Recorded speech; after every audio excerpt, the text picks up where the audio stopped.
and maybe this can turn a little bit towards a conversation about like romantic comedy tropes over the years. And I think a lot of them, kind of do damage to the way that people think about relationships and they think about life in Oh, for general. sure.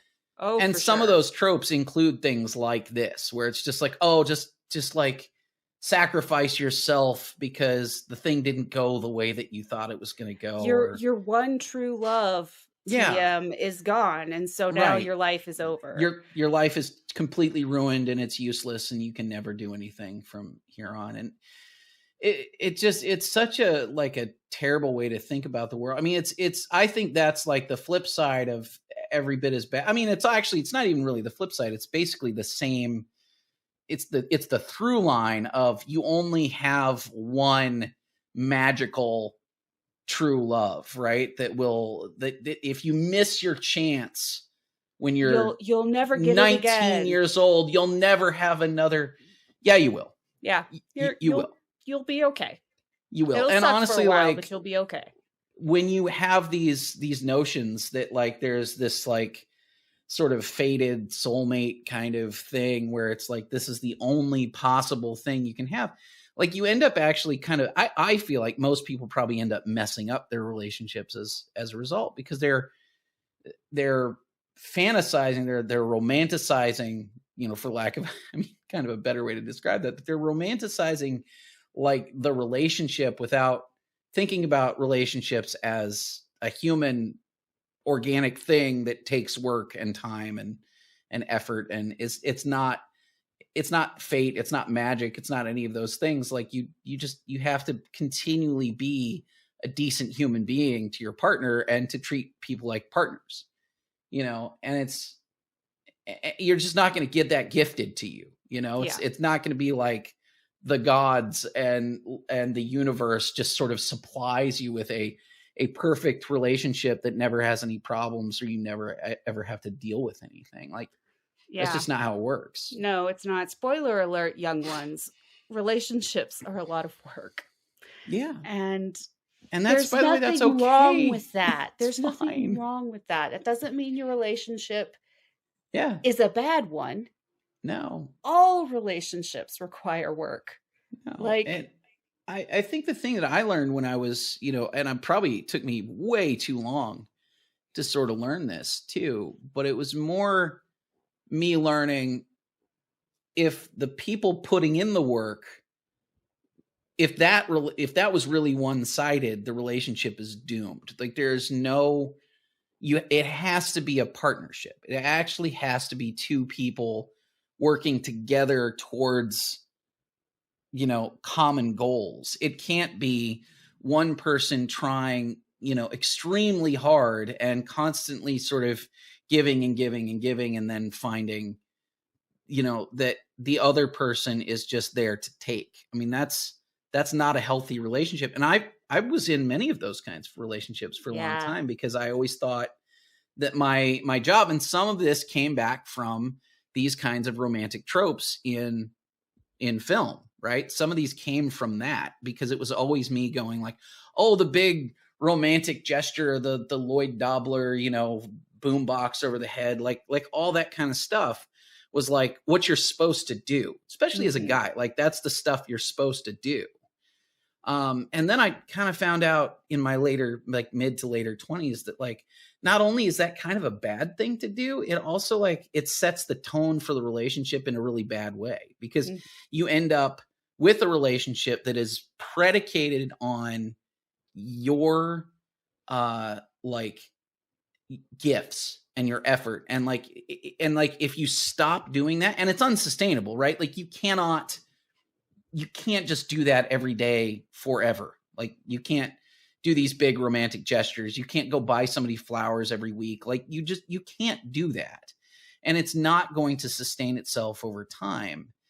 And what happens then, of course, is that you stop doing that, and then the person loses interest, and then you feel like, oh my God, I've got to pick up my game again and like do it again.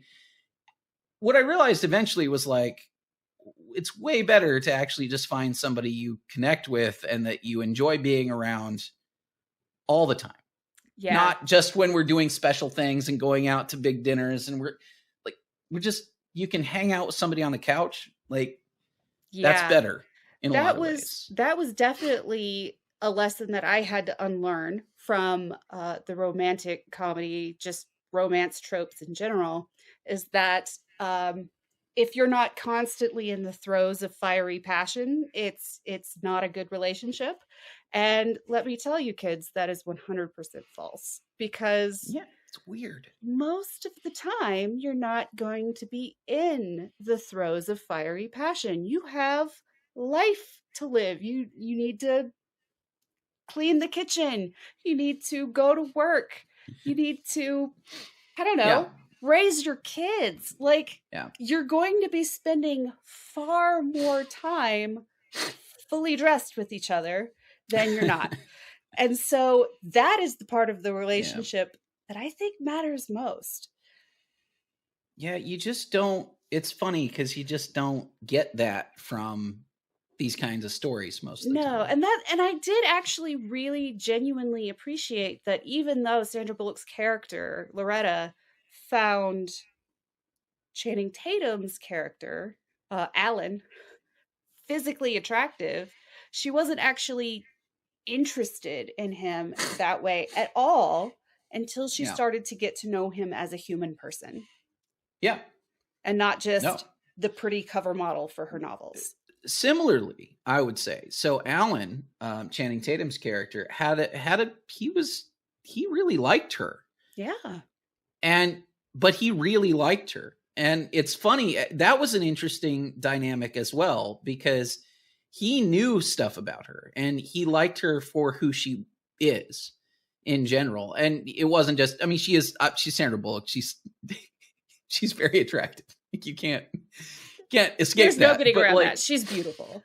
But his interest in her, similarly, I think, like, he was already interested in her because, unlike Sandra Bullock's character, Loretta, he actually paid attention to her. Like, she just immediately prejudged him as an idiot, right? Like, she prejudged him as a dumb model who, whatever. And she insults him repeatedly in pretty hurtful ways, honestly. Yeah. Like, things like, you were picked at random, basically. Like I just requires more skills than just taking off your shirt, Right. Stuff like that. Yeah. Like, you can't solve this problem just by taking off your shirt. And of course, he was like, well, not my shirt. There's little things like that. But the point is, for me, like, Alan actually, like, it wasn't your Cinderella, like, we met at the ball and then it's, I saw her or I saw him, like, for 2 seconds and, whoa, he's got a nice uniform. So good enough for me. We're, cool. It was actually like Channing Tatum's character actually liked her and paid attention to her, like, too, when he rescued her. I mean, it's funny too, because a lot of this comes to a head so you see this in the trailers where Brad Pitt is the guy that Channing Tatum hires, who is a ex-Navy SEAL and just impossible superhero the whole time. And there's a trailer moment that, by the way, even my mother-in-law mentioned to me. She was like, have you seen the trailers for this Lost City? Said Brad Pitt comes in and Sandra Bullock asks him, how is he so handsome? He's like, my dad was a weatherman.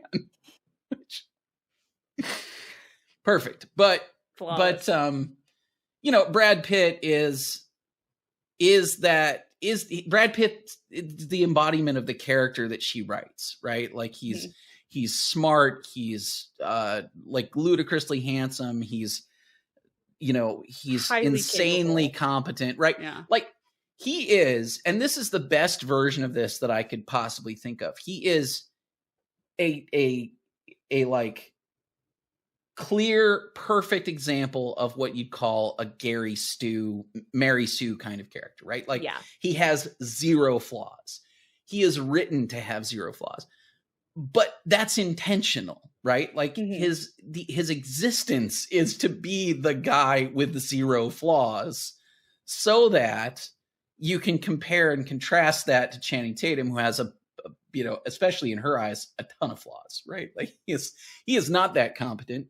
He is not that smart. He is not, I mean, he's just not the guy that she wants. And of course, Brad Pitt would be the guy that she wants. Except, as I said, and I won't spoil anything, but he only has an extended cameo. So he cannot be the guy that she wants permanently. And I think that if they'd written that differently, I mean, we would have seen some other horrible flaw that would have gotten him out of the story at some point. But I mean, stuff like that is important, but it's also an important reminder that like that doesn't exist. Yeah. You know, like Brad Pitt's character in this movie can't exist in real life.